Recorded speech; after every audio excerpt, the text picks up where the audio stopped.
Të nderuar qytetar, sot unë pata nderin që ta dorëzoj kandidaturën time si kandidati i mundshëm për kryetar komune për zgjedhjet e 11 janarit.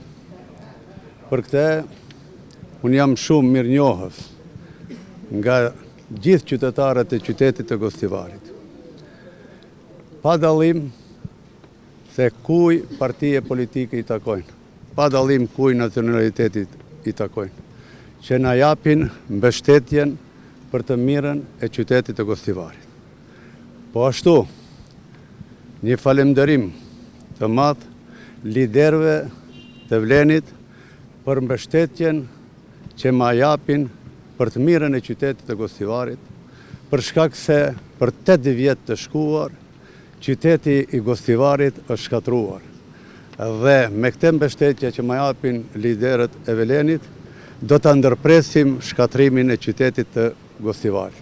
Për shkak se qytetarët e duan qytetin e vetë, edhe na do bashkohemi për të ndërtuar bashkë me qytetarët qytetin tonë, edhe të bashkuar do jemi deri në fitoren e madhe të 11 janarit.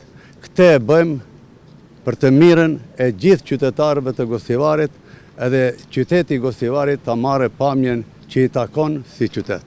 Faleminderit shumë. Çfarë kampanje planifikoni të realizoni zotëri Bej? Po na kemi përvojë, kampanjën na do ta bëjmë me ato që e duan qytetin e Gostivarit, do ta bëjmë bashkë me qytetarët. Edhe koha është e tillë, më njohin qytetarët, i dinë veprat e mia, e dinë sakrificën që kemi bërë bashkë me qytetarët, duke realizuar projekte të mëdha, kurse për 8 vjet të shkuar janë harxuar miliona, a nuk shohin qytetarët asnjë projekt të realizuar. Dhe na duhet t'ja kthejmë krenarinë Gostivarin që mos na ikin të rit, edhe ta trashëgojnë gjithë gjeneratat e reja brez mos brezi qytetin ashtu siç i takon një qyteti. Na kemi shembull qytetet e vendeve të zhvilluara të Evropës, po ta marrim edhe Zvicrën.